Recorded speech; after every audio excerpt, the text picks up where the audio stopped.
সংসদের নতুন বাজেট, প্রবাসীরা একটার বেশি মোবাইল নিলে ব্যাট দিতে হবে। চোরেরা দেশের টাকা পয়সা লুটপাট করে খেয়ে এখন আমরা প্রবাসীদের উপর ব্যাট চাপিয়ে দিচ্ছে। আরে তোরা দেশের টাকা পয়সা লুটপাট করে খাবি আর সেটার দায়ভার আমরা প্রবাসীদেরকে নিতে হবে না? এটাই কি তোদের ধর্ম?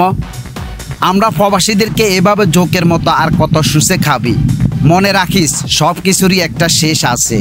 তোদের শেষ পরিণতি কত যে ভয়াবহ হবে সেটা সারা বিশ্বের মানুষ তাক লাগিয়ে দেখবে। তার জলযন্ত্র প্রমাণ হচ্ছে আনোয়ারুল আজিম আনার। আনোয়ারুল আজিম আনারের ভয়ঙ্কর মৃত্যুর কাছ থেকে শিক্ষা নিয়েও তো তোরা ভালো হয়ে যেতে পারিস।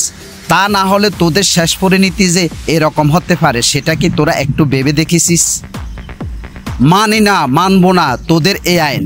সকল প্রবাসীদের কাছে আমার অনুরোধ, আপনারা সকল প্রবাসী একজোট হয়ে এই আইনের বিরুদ্ধে প্রতিবাদ করুন, এই আইনকে প্রতিহত করুন।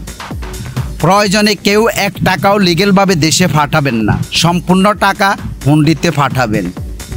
তারা হাজার হাজার কোটি টাকা হুন্ডির মাধ্যমে দেশের বাইরে পাচার করলে সেটা অবৈধ হয় না, আর আমরা প্রবাসীরা হুন্ডির মাধ্যমে দেশে টাকা পাঠালে সেটা কেন অবৈধ হবে? সরকারের কাছে এর জবাব চাই।